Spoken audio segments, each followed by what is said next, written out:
Saint-Esprit, prends toute la place. Je t'en prie.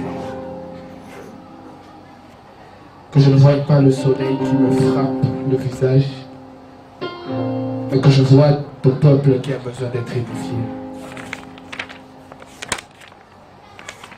On va tous fermer nos yeux pendant 30 secondes pour permettre à l'Éternel de faire son travail sous cette atmosphère. Alléluia. On va tous fermer nos yeux et lever légèrement nos mains. Plus d'amour, de puissance, de présence dans ma vie. Plus d'amour, de puissance. Alléluia.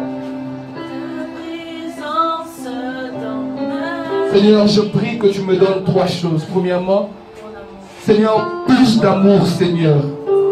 La deuxième chose, Père éternel, je t'en prie, remplis-moi de ta puissance. Seigneur, et la dernière chose que je te demande ce matin, Seigneur, c'est ta présence cet après-midi. La barasona egeri santa zabaya. Seigneur, je t'en prie, que les écluses des cieux s'ouvrent. Et que ces 3 attributs que je te demande me soient acquis dans le nom de Jésus-Christ. Seigneur, si je suis plein d'amour, Seigneur, je parlerai avec un bon cœur. Seigneur, si je suis rempli de puissance, je pourrai combattre ces puissances qui voudront se mettre devant de mes paroles. Et si je suis rempli de ta présence, je pourrai transmettre aussi ta présence. Alors je t'en supplie. Accorde-moi cela dans le nom de Jésus-Christ.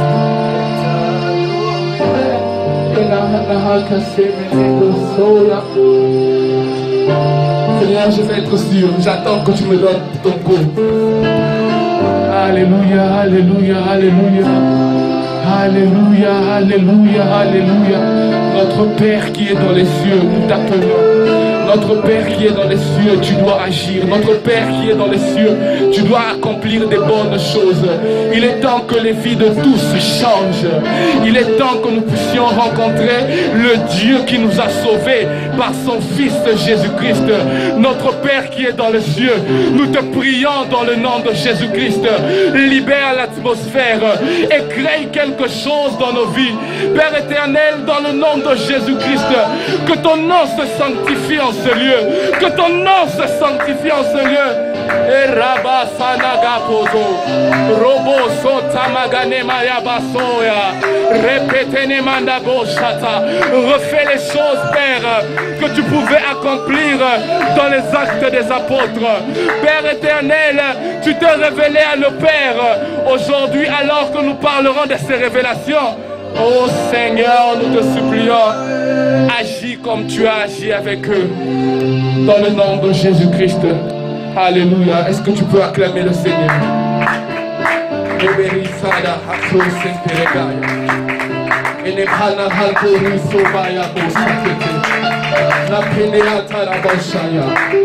Reste calme s'il te plaît. Ce matin, j'essaierai d'être calme. Parce qu'après ici, je cours. Alléluia.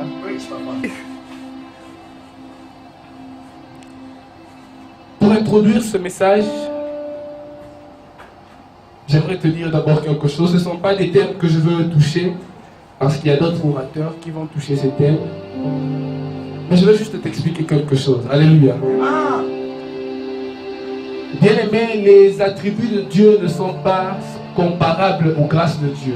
Alléluia. Les grâces sont données à qui Dieu veut. Alléluia.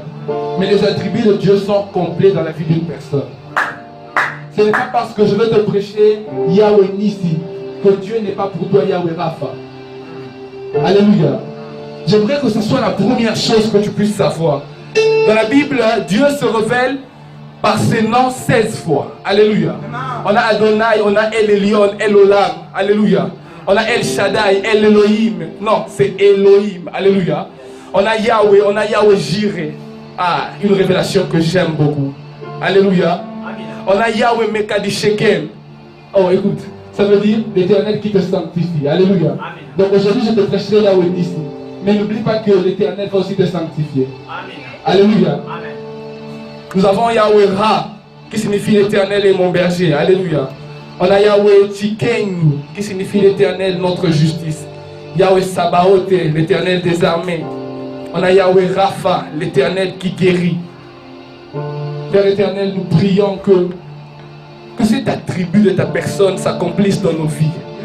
Il est temps que l'Éternel guérisse des gens au milieu de nous. On a Yahweh Shama, qui signifie l'Éternel est là. Et cet attribut, on peut déjà le voir. Alléluia. On a Yahweh Shalom, qui signifie l'Éternel est notre paix. Un joli message que l'homme de Dieu Issa nous avait prêché. On a Yahweh Kama, qui veut dire l'Éternel est jaloux et zélé. Ça m'a étonné. Donc l'Éternel est jaloux et zélé. Et être zélé, c'est être pressé de faire des choses que...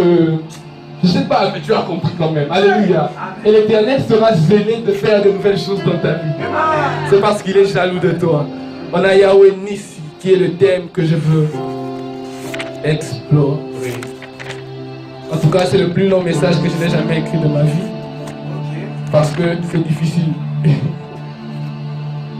Pour commencer, Yahweh Nissi est un mot sûrement grec ou hébreu, je ne sais pas. Je n'ai pas eu le temps de rechercher.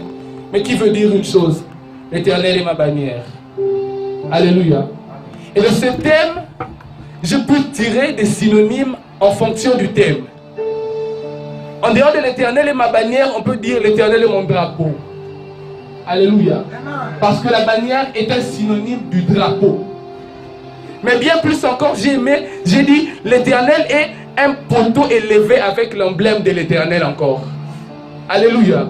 Cela veut dire dans l'ancien temps, lorsque le soldat allait combattre, il levait un plateau, un poteau avec une emblème pour montrer la qualité de la personne qu'il servait. Et lorsque peut-être tu pouvais voir FCC, tu pouvais comprendre que c'est un parti puissant. Alléluia. Et l'Éternel, notre bannière, était l'emblème que nous élevons dans l'ancien temps lorsque nous allons combattre. Est-ce qu'une personne est avec moi?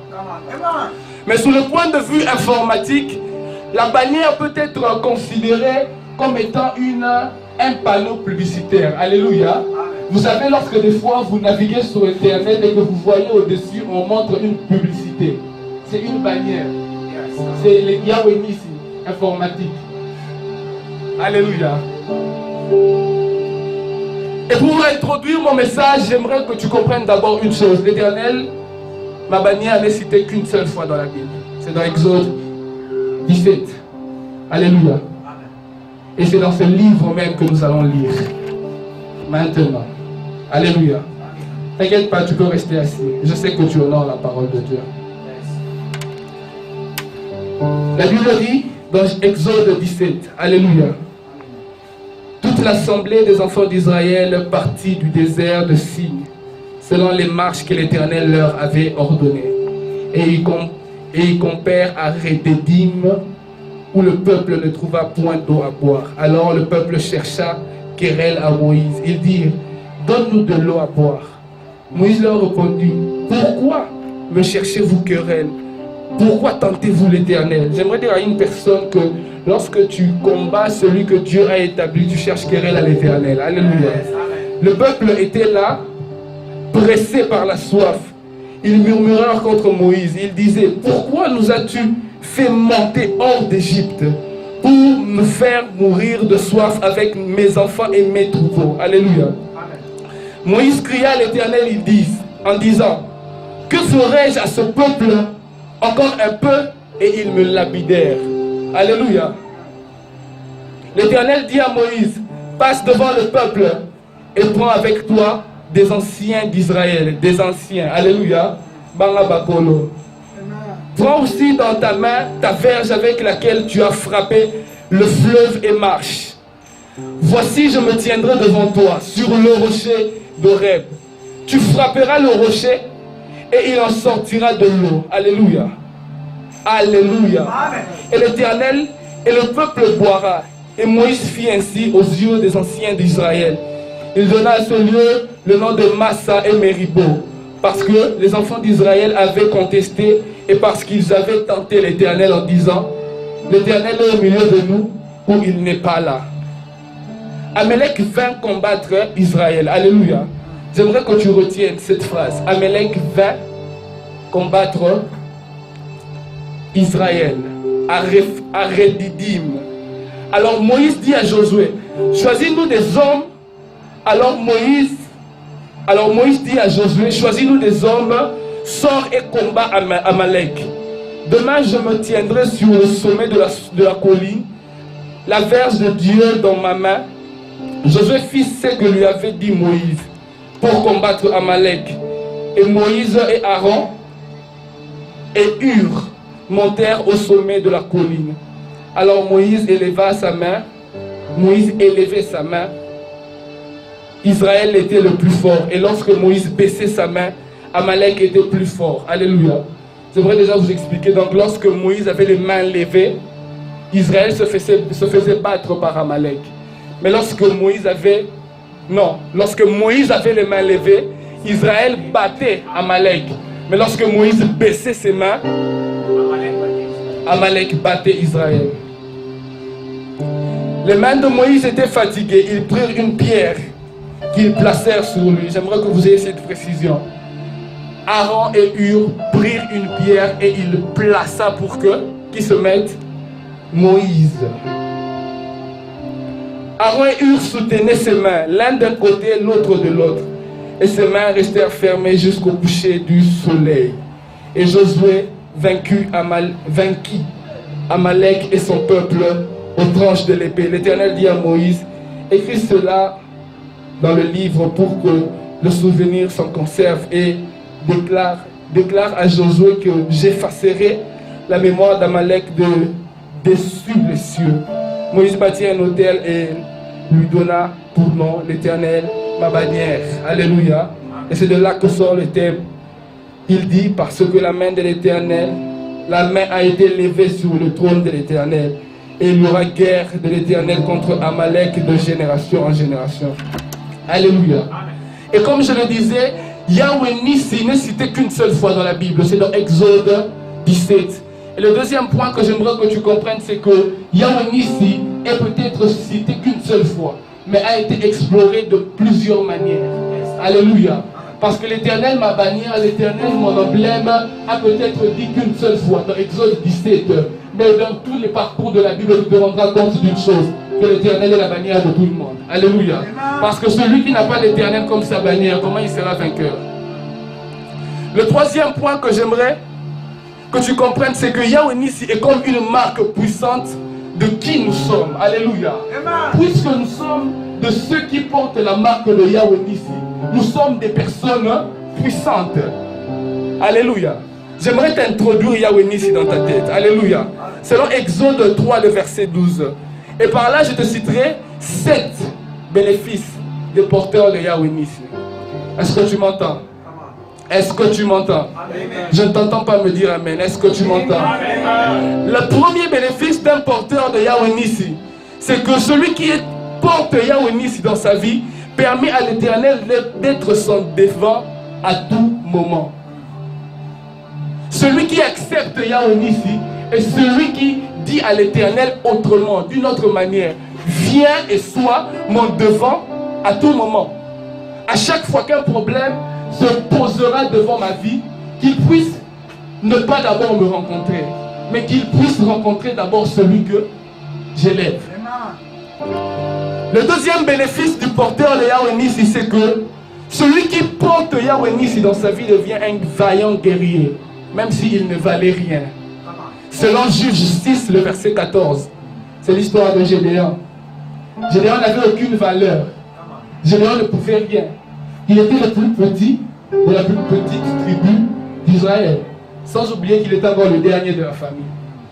Mais puisqu'il a accepté Yahweh Nissi dans sa vie bien-aimée, j'aimerais te dire que l'Éternel a dit, puisque tu m'as mis devant, tu acceptes que je te dirige, je ferai de toi un vaillant guerrier. Le troisième bénéfice de Yahweh Nissi, c'est que ceux qui portent Yahweh Nissi dans leur vie ne pourront pas être victimes de la plaie de la mort qui va frapper Israël. Alléluia. Lorsque Moïse promit à Pharaon que l'esprit de mort allait être libéré, l'Éternel dit, donna un consigne à Moïse. Il dit, vous tuerez un agneau, vous prendrez son sang et vous le mettrez au-dessus des portes. Alléluia. Cela veut dire que vous allez élever le sang pour que lorsque la mort passera, qu'ils se rendent compte que cette maison a une bannière, a un logo. Et ce logo, c'est de Jésus-Christ. Alléluia. Alors un porteur de Yahweh Nissi, bien-aimé, j'aimerais te le dire, il ne sera pas victime de la mort. Voilà pourquoi j'en profite que dans ta famille, tu finiras l'année, personne ne va mourir. Parce qu'à la fin de ce culte, tu vas élever Yahweh Nissi. Poraba Santa. Un porteur de Yahweh Nissi, comme quatrième point, a un bénéfice encore. Il y en a plusieurs, mais j'en citerai que 7. Le quatrième, c'est que ce porteur reçoit une force supérieure à ceux qui veulent l'empêcher d'avancer. Celui qui porte Yahweh Nissi dans sa vie est une personne qui, comme Moïse, selon Exode 7, le verset 10 à 12, devant les serpents de Pharaon, il fit une magie en sortant des serpents. Mais Moïse, comme il portait Yahweh Nissi dans sa vie, parce que j'aimerais vous dire une chose, la verge de l'Éternel, c'était l'Éternel. La verge de Moïse n'était que l'Éternel. Si vous lisez la Bible, vous verrez cela. Parce que cette verge n'était pas seulement un bâton. C'était le signe que Dieu avait remis à Moïse. Pour lui dire que je serai avec toi. Et à chaque fois qu'il rencontrait une puissance qui ne le permettait pas d'avancer, qu'est-ce qu'il faisait? Il mettait en œuvre ce Yahweh Nissi que l'Éternel lui avait donné. Alléluia. Le cinquième bénéfice de porteur de Yahweh Nissi. Tous ceux qui portent Yahweh Nissi réussissent à mettre David Goliath KO. Est-ce qu'une personne m'entend? J'aimerais te dire, peu importe le géant qui se tient devant toi, si devant toi tu as Yahweh Nissi, tu le mettras KO. Parce que ce problème ne va pas d'abord te voir. Ce problème va d'abord voir celui que tu élèves. Qui est ta première personne? Voilà pourquoi Goliath a commis une erreur. La Bible dit que lorsque... Est-ce que tu peux me dire? La Bible dit que lorsque Goliath s'est tenu devant le peuple d'Israël, il a fait une phrase, il dit, est-ce que vous pouvez m'envoyer votre, pas combattant, mais votre représentant? Or, Goliath oubliait que celui qui représentait le peuple d'Israël, ce n'était que l'Éternel. Donc, automatiquement, Goliath demandait à ce qu'il combatte face à l'Éternel. Voilà pourquoi lorsque David est venu devant Goliath, il lui dit, tu marches avec moi avec une épée, mais moi je marche contre toi avec l'Éternel. Cela veut dire que puisque tu as appelé le représentant d'Israël, c'est l'Éternel qui va te combattre. Moi je ne serai que derrière. De la même manière que Goliath a fait tricher, la Bible dit que celui qui portait l'épée de Goliath était devant lui. Goliath marchait derrière. De la même manière que David dit, de la même manière que tu as triché, je ferai la même chose. Je serai derrière. L'Éternel va marcher contre toi. C'est ainsi que David peut mettre Goliath KO. Alléluia. Est-ce qu'une personne est toujours avec moi? Le sixième bénéfice d'un porteur de Yahweh Nissi, c'est que lorsque tu portes Yahweh Nissi dans ta vie, lorsque tu connais Yahweh Nissi dans ta vie, tu travailles dans la plus grande entreprise du monde. Alléluia. Est-ce qu'une personne est avec moi? Bien-aimé, recherche tout, mais n'oublie jamais d'avoir en toi le logo de l'Éternel. Parce que celui qui a le logo de l'Éternel, celui qui a l'Éternel comme bannière, travaille dans la plus grande entreprise du monde. Si lorsque face à des combats au Congo, notre pays, on peut dire Nazamwa Naya, et comment se dit Nazamwa Naya, ma bannière, ne seras-tu pas vainqueur? Et le dernier point que je dirais comme bénéfice d'un porteur de Yahweh Nissi, c'est qu'il nous rend certainement, je n'ai pas dit qu'il nous rend vainqueurs, mais j'aimais dire qu'il nous rend certainement vainqueurs, selon 1 Samuel 4, le verset 3. Alléluia. J'aimerais te lire simple. Alléluia. Amen. Permettez-moi, il y a une personne qui me dérange ici. Je mets le mode avion.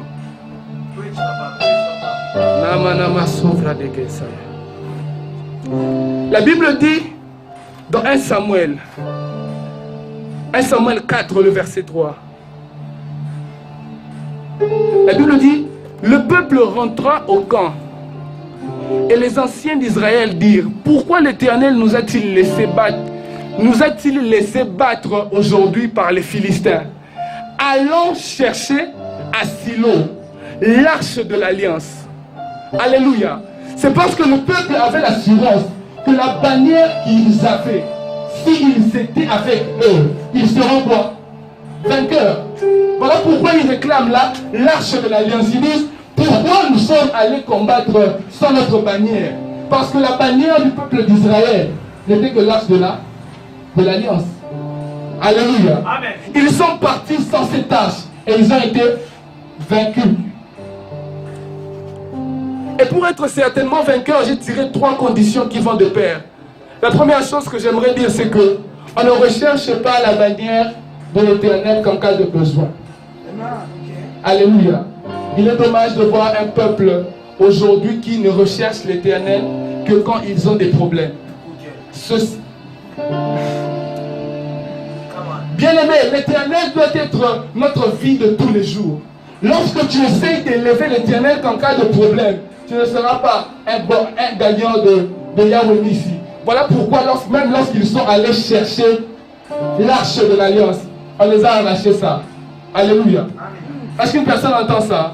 Puisqu'ils ont fait de la bannière de l'Éternel qu'un moment de circonstance. Lorsqu'ils l'ont emmené, on les a arrachés ça.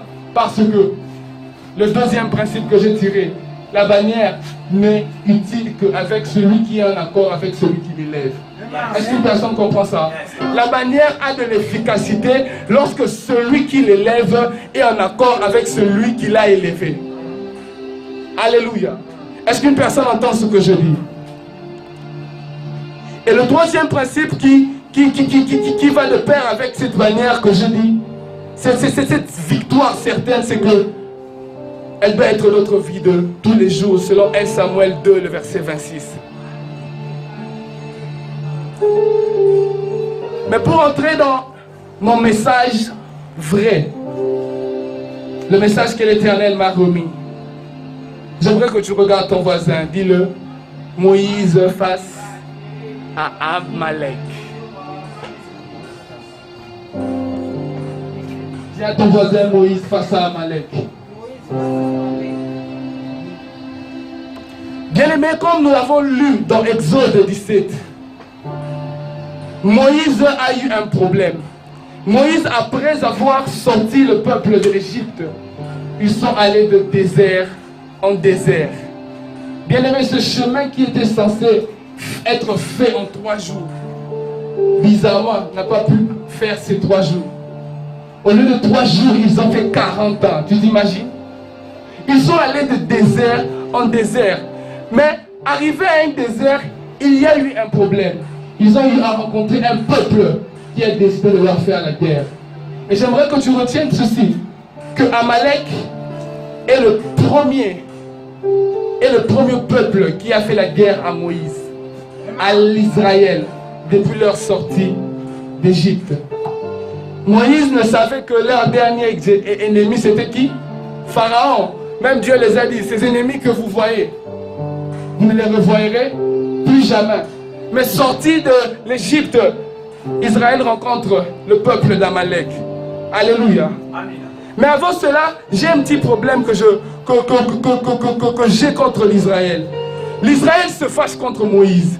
L'Israël se fâche contre le peuple, se fâche contre l'Éternel, en oubliant une chose, que c'est l'Éternel qui les a conduits pas par pas. Alléluia. Parce que si tu lis au verset 1, la Bible dit que l'Éternel les a ordonnés de quitter le désert où ils étaient pour un autre désert. Bien-aimé, dis-moi, lorsque l'Éternel t'ordonne quelque chose, pourquoi te plaindras-tu? Le l'erreur que le peuple faisait, c'était de se plaindre contre l'Éternel, voulant lapider l'homme que l'Éternel avait établi même pour leur diriger. Tout ça pourquoi? Parce qu'il n'a pas pu trouver ce qu'il recherchait. Et cela est dommage. Bien-aimé, même si tu arrives dans une terre et que tu ne trouves pas les choses que tu aimerais voir, ne te fâche pas contre l'Éternel. Parce que le Dieu qui t'a délivré hier peut encore te délivrer aujourd'hui. C'est l'erreur que le peuple faisait. En voulant lapider Moïse, ils oubliaient l'Éternel qui les avait sortis de l'Égypte. Ils ont oublié même, dirais-je, un peu plus proche, Exode 16, alléluia. Ça c'est Exode 17. À Exode 16, l'Éternel a fait pleuvoir une pluie de pain. Bien aimé, l'Éternel seulement hier t'a donné quelque chose. Mais 2 semaines après, puisque l'autre chose ne vient pas, tu oublies la première chose. C'est dommage de voir un peuple aujourd'hui qui ne veut plus se laisser diriger par la volonté de l'Éternel. Bien aimé, lorsque Dieu met devant toi un frein, c'est parce qu'il veut accomplir un miracle pour que tu avances encore. À chaque fois que tu rencontres un problème, dis-toi une chose, c'est une occasion de miracle. Alléluia. Dis-toi que non, devant ce problème, sûrement Dieu veut faire un nouveau miracle. Quand tu fais un autre pas, dis-toi que non, l'Éternel veut ajouter un deuxième miracle. Tu rencontres un autre problème, dis-toi, ah, ça peut en faire de trop, mais il veut encore faire un troisième miracle. Ainsi va de suite toute ta vie. On appelle ça aussi le positif, le positif. Ce que tu as compris. Comme je l'ai dit, qui est Amalek? Amalek, c'est le premier peuple à avoir combattu l'Israël après l'Égypte. Et quand ce combat est arrivé, que firent le peuple d'Israël? Ils firent 2 choses. La première chose, Moïse alla intercéder pour le peuple de l'Israël. Et ils partirent avec 2 personnes. Alléluia. Bien aimé, des fois dans le chemin de la destinée, il ne faut pas aller seul. Il y a de ces gens qui peuvent t'aider à accomplir les choses que tu dois accomplir. Alléluia. Tu es peut-être appelé à faire des grandes choses, mais si tel n'est pas là, peut-être que tu rateras ta destinée. Voilà pourquoi je t'en prie. Je sais que tu peux tout. Je sais que tu es les zéros des zéros. Mais n'oublie pas les gens que Dieu met autour de toi. Aussi petit qu'il peut être, Dieu l'a quand même mis à côté de toi. Et il fait quoi? Il t'aide. Ne dis pas, oh, mais on a libéré la puissance. Tu n'as peut-être jamais été au courant que de cette puissance que tu libères. C'est parce qu'il y a une personne là, petite, qui a prié pour toi. Il s'est caché. Je me rappelle, il y a un temps dans ma vie, dans le passé, j'ai rencontré des gens qui croyaient être le tout accompli de leur vie. Maintenant, là, on sait de Panzana,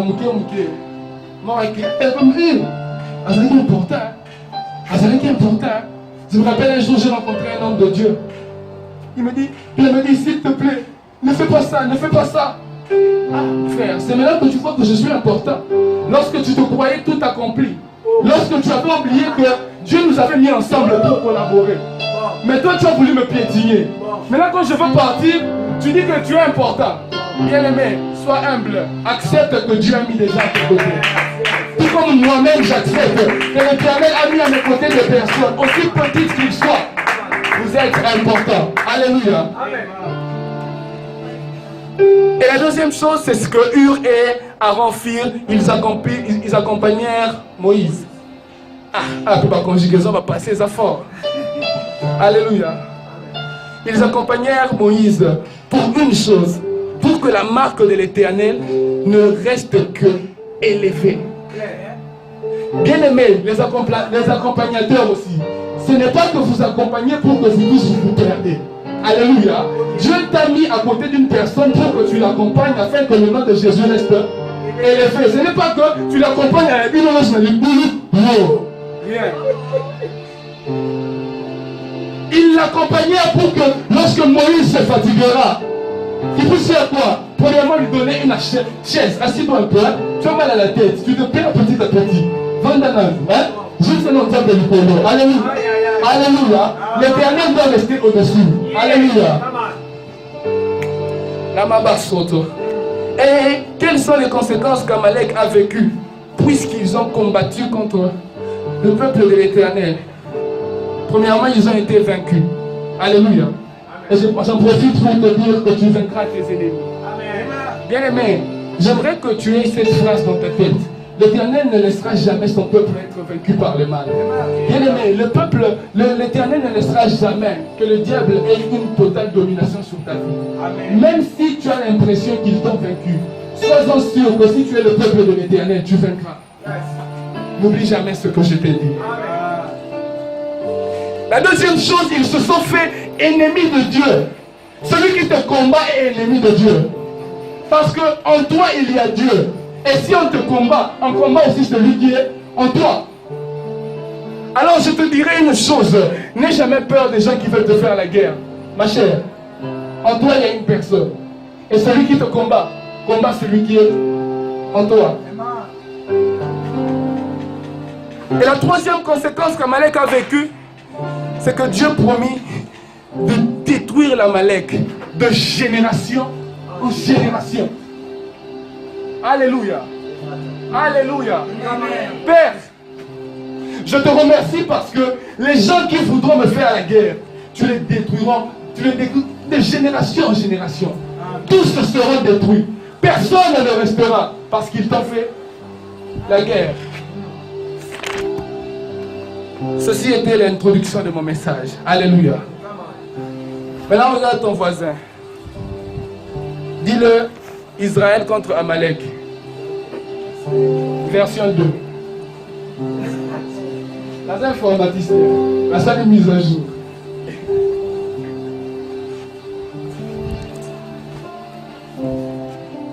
Pour commencer, la deuxième version d'Amalek contre le peuple d'Israël. J'aimerais d'abord te parler d'Exode 16, comme je l'ai dit au commencement. En Exode 16, l'Éternel fit une chose. Alors que le peuple d'Israël se retrouvait dans le désert, avant le désert d'Exode 17, il se plaignait de faim. Il se disait, qu'est-ce que nous mangerons? Et l'Éternel fit pleuvoir une pluie de pain. Et puisque la deuxième version est prophétique, j'aimerais te dire que cette pluie de pain n'était que Jésus-Christ. Alléluia. Parce que le pain de vie, c'est qui? C'est Jésus-Christ. Tu comprendras où je vais arriver. Et les pages, ça tombe en net. Et la deuxième chose que j'aimerais que tu comprennes pour la deuxième version, c'est que Christ est révélé aussi comme étant le rocher qui jaillit de l'eau. Alléluia. Selon dans Exode 17. Bien aimé, cette pierre que Moïse a frappée et qui a jailli de l'eau n'était que Jésus-Christ. Alléluia. Et la troisième chose que j'aimerais que tu comprennes, c'est que le Saint-Esprit est révélé comme étant l'eau qui est sortie du rocher frappé en Exode 17. Car la Vierge de Dieu, écoute, lorsque Dieu décide de frapper un rocher, et que ce rocher, parce que si vous lisez dans 2 Corinthiens 10, le verset 2, la Bible dit que le rocher qui marchait avec le peuple, non c'est le verset 4, le rocher que Israël retrouvait tout au long de son parcours n'était que Jésus-Christ. Et qu'est-ce que Dieu avait ordonné? Que la Vierge frappe le rocher pour qu'il puisse faire quoi? Qu'il puisse faire jaillir de l'eau. Et lorsque le rocher peut être frappé et que l'eau peut jaillir, sache que cette eau ne peut être que le Saint-Esprit. Parce que tu me diras que c'est... Mais mon frère, mais Jésus-Christ est l'eau de vie. La bonité. Allons dans Apocalypse 2. Alléluia. Est-ce qu'une personne est avec moi? La Bible dit dans Apocalypse 22, le verset 1. Révélation de Jésus-Christ que Dieu lui a donné pour montrer à ses serviteurs les choses qui doivent arriver bientôt. Non, ça c'est le verset 1. Après le chapitre 22, la Bible dit, et il me montra un fleuve d'eau vie, limpide, comme du cristal, qui sortait du trône de Dieu et de l'agneau. Alléluia. Donc la coopération du trône de Dieu et de l'agneau a fait couler de l'eau vive. Alléluia. Et qu'est-ce que c'est en réalité? La coopération de Dieu et de la mort de Jésus-Christ ne pouvait produire que la sortie de l'eau vive qui était le Saint-Esprit. Voilà pourquoi lorsque Dieu dit, Jésus disait, j'ai soif. Peut-être qu'il avait soif physiquement, mais prophétiquement, il n'avait que soif de rendre son âme pour envoyer son esprit qui devait venir sous sa deuxième forme. Alléluia. Parce que le Saint-Esprit n'est que l'esprit de Jésus-Christ. Alléluia. Amen. Donc il avait besoin que son esprit sorte de son corps. Parce que l'esprit quitte le corps lorsque le corps meurt.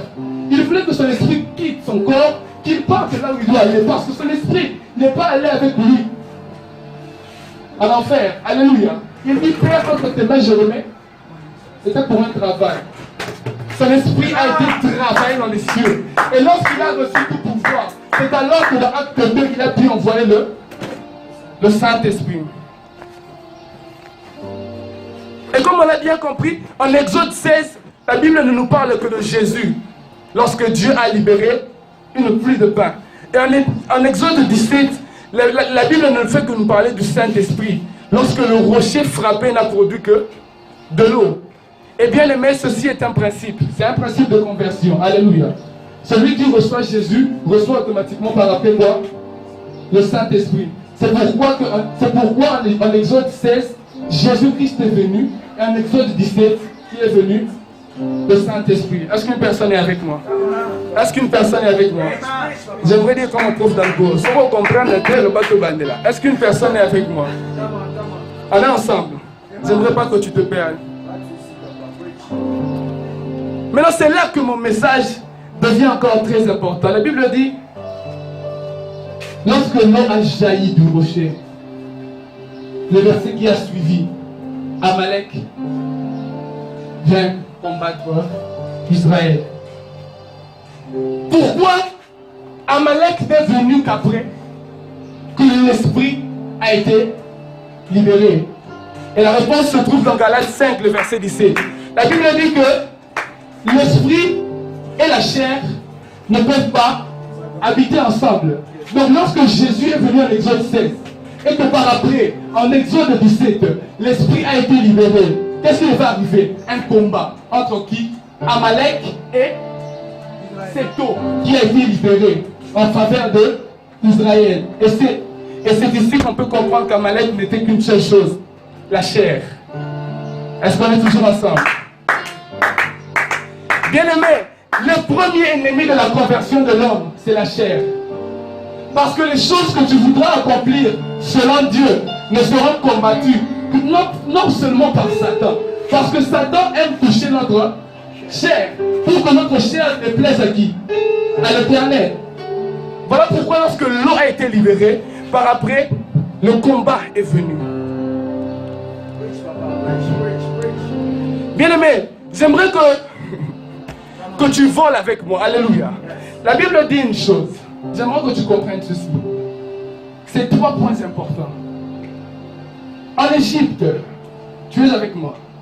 Qui se rappelle de l'Égypte? Lorsque le peuple d'Israël était combattu en Égypte, jamais Israël n'a forcé de sa main pour vaincre Pharaon. L'Éternel a dit une chose. Garde le silence. C'est moi qui combattrai pour toi. Alléluia. Et le deuxième point que tu vas remarquer maintenant face à Amalek, Dieu n'a pas dit garde le silence, je combattrai pour toi. Il a dit d'une manière à Moïse. Moïse dit à Josué, tous des hommes, on était tous des hommes forts et allaient combattre Amalek.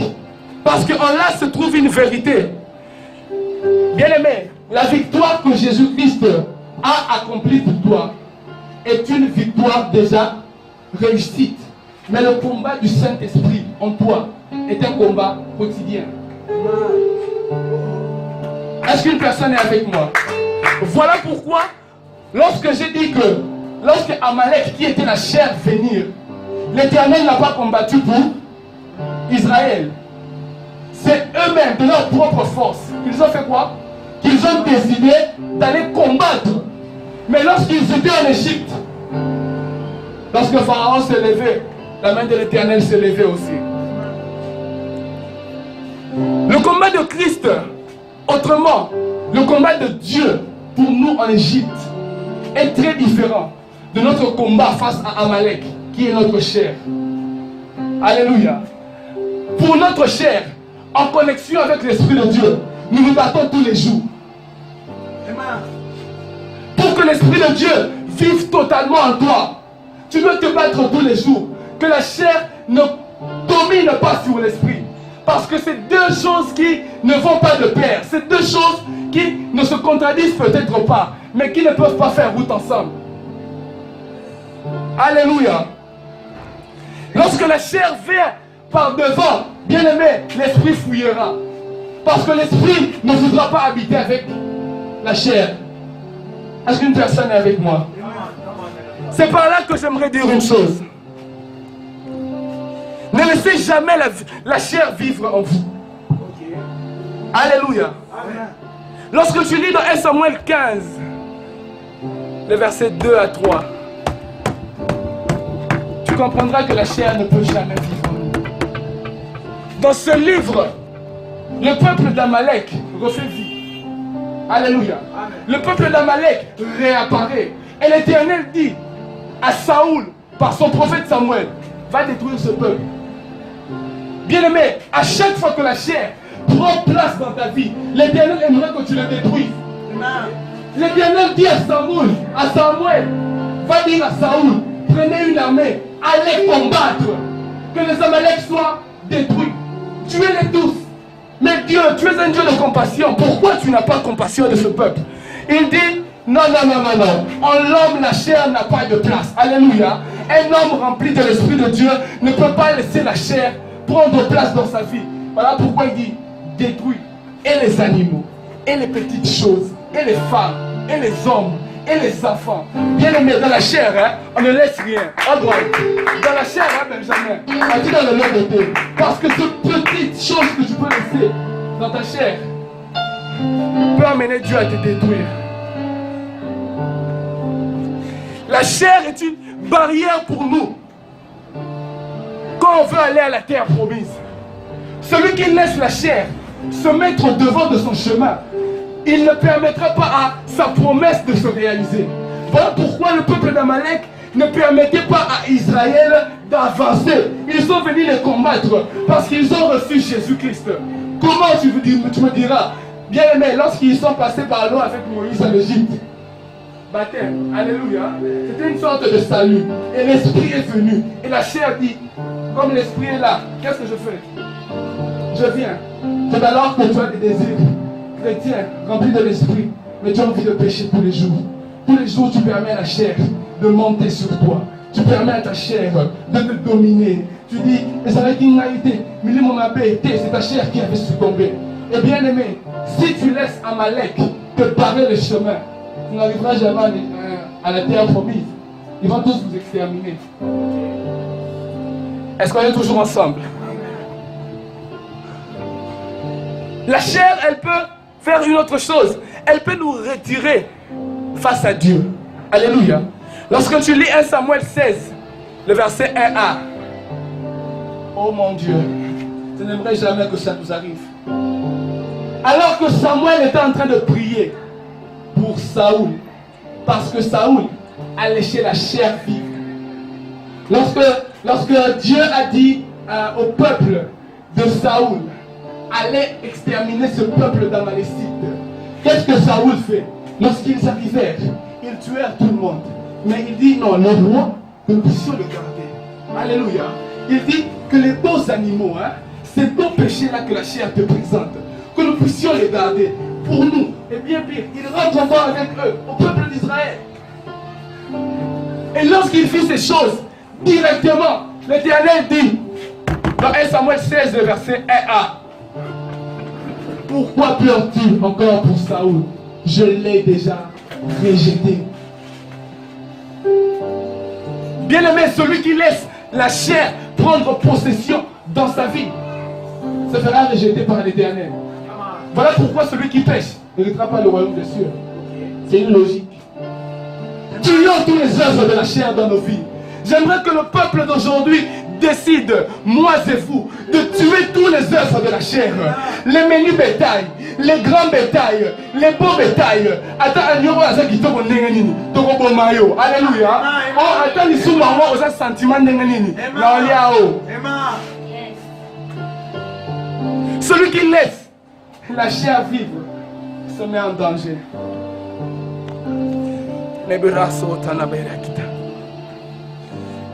La chair peut pousser Dieu à nous remplacer.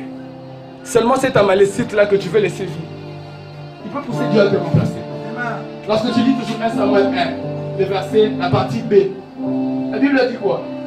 Arrête de pleurer pour lui. Il a laissé Amalécite vivre. A dit qu'Amalek vive. Va maintenant, remplis ta corne d'huile. J'ai trouvé une autre personne. Lui, il te fera un bon roi. Lui, il ne laissera pas la chair vivre. Alléluia. C'est pourquoi, bien-aimés, si nous ne voulons pas être remplacés, si nous ne voulons pas lâcher l'onction de notre ministère, si tu ne veux pas laisser ces promesses que l'Éternel t'a promises, bien-aimé, tue la chair. Alléluia. Aussi bon peut-être son plaisir, détruisez-la.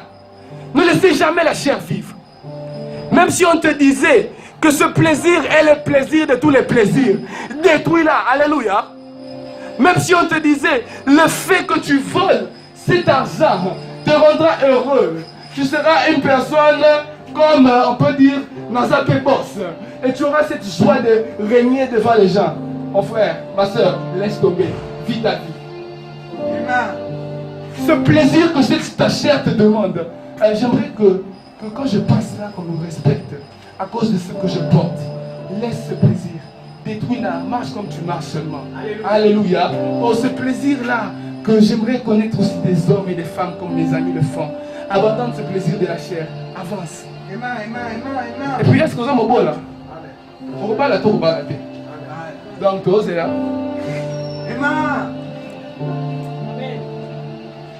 La chair peut détruire ta royauté comme dernier point. Bien aimé, Saoul a détruit sa royauté à cause des œuvres de la chair. Et pour conclure mon message, cet après-midi, j'aimerais dire à une personne que Israël a vaincu Amalek. Alléluia. Israël a vaincu Amalek. Mais par un principe. Écoute ceci. La chair, on ne sait pas quand est-ce qu'elle peut nous faire surface. Alléluia. Ils étaient sur le terrain, ils se battaient contre la chair. Ils se battaient contre l'homme, contre le peuple d'Amalek. Mais ils ne comprenaient pas. Des fois, ils étaient forts. Des fois, ils étaient faibles. Des fois, ils étaient sûrs d'eux. Mais des fois, ils devenaient de faibles personnes. Tu peux te dire, mais comment cet homme de Dieu est tombé aussi bas? Il ne sait pas quand est-ce que son vieil homme peut refaire surface. Des fois, tu peux être l'homme de la sainteté. Mais non seulement tu chutes pour aller chez l'homme de la moins sainteté un peu, mais tu tombes chez l'homme de l'impureté. Alléluia. On ne sait jamais quand est-ce que la chair, le vieil homme peut refaire surface en nous. Mais j'aime une chose qui est été. Ils avaient confiance, indirectement, par la foi, que Moïse les a dit. Allez combattre. Moi, je m'entraîne. Et quand je vais lever l'Éternel, par sa verge qu'il nous a donné comme signe d'emblème, vous serez forts. Il ne les a pas dit ça, que vous serez forts quand je vais lever. Mais c'est quand il faisait ça là-bas, que la force venait dans le peuple. Alléluia. Bien aimé, j'aimerais que tu aies une assurance qu'il y a une personne qui est venue il y a 2000 ans sur cette terre. Il a décidé de monter à la montagne de Golgotha, crucifié. Il a accepté de mourir, d'aller dans le tombeau, et puis de ressusciter, et de remonter au-dessus de tous les noms. Assis, pas debout. Bien aimé, le Moïse que peut-être le Moïse qui priait pour eux, cherchait Matthieu le quitte. Mais lui, l'acte qu'il a fait pour toi, il s'est assis par cet acte. Puisque Christ est mort pour toi, il a accepté d'être assis à la droite du Père. Intercédant pour qui? Dis pour moi. Dis Jésus-Christ intercède pour moi. Et j'aimerais te dire, si Moïse pouvait fragiliser ses mains et baisser les mains, le Dieu en qui nous avons cru ne baissera jamais les mains. Il est intercesseur pour nous, pour toute sa vie. Alléluia. Tant que nous vivrons sur terre, il n'arrêtera pas de prier pour Mundo. Il n'arrêtera pas de prier pour Béling. Il n'arrêtera pas d'intercéder pour toi. Et tant qu'il intercédera pour toi, l'Esprit de Dieu aussi sur terre essaiera de battre cette chair. La chair qui va t'emmener à être vaincu par les Amaleks. L'Esprit de Dieu te donnera la force aussi de vaincre cela. Parce que l'Esprit de Dieu est rempli de la puissance de Dieu. Bien aimé, le Saint-Esprit a la puissance totale de Dieu. Alléluia. Et tant qu'il sera là en train de combattre dans ta vie. Pour que les prières de Christ ne partent pas en vain. Est-ce qu'une personne peut remercier le Seigneur en acclamant fortement pour lui?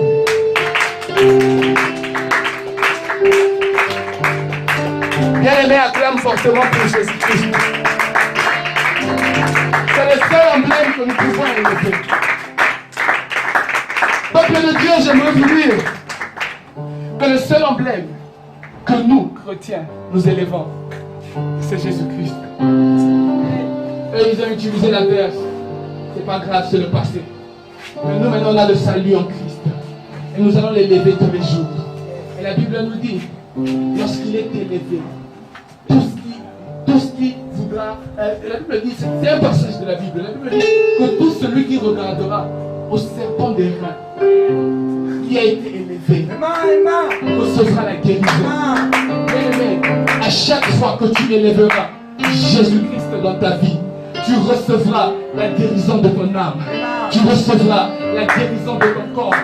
Ton esprit, tu recevras sa guérison. Est-ce qu'une personne est sûre de Jésus-Christ qui me dise que Dieu te bénisse, Jésus, pour le salut que tu vas donner? Est-ce qu'on peut incliner nos têtes pour prier?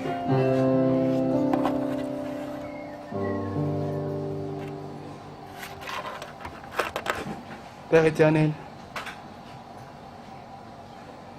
si nous avons vaincu la chair, cette lutte contre la chair finira. J'aimerais dire à quelqu'un, la Bible a dit, l'Éternel a promis de combattre la chair de génération en génération. Hier, il a combattu contre cela. Aujourd'hui, il combattra contre cela en ta faveur. Tu ne perdras pas ta promesse à cause de la chair. Parce que la bannière de ta vie demeurera élevée éternellement. Père, je prie pour ton peuple. Que tous en ce lieu ne cessons jamais d'élever Christ. Que tous en ce lieu ne mettons jamais une autre personne à la place de Jésus. Ce seul emblème, cette seule bannière que nous élevons, demeurera Jésus-Christ. Nous le scellons dans nos vies. Nous le scellons dans nos esprits. Nous le scellons. Mon âme, tu n'élèveras que Jésus-Christ. Dans le nom puissant de Jésus-Christ. Amen. Est-ce qu'on peut acclamer le Seigneur?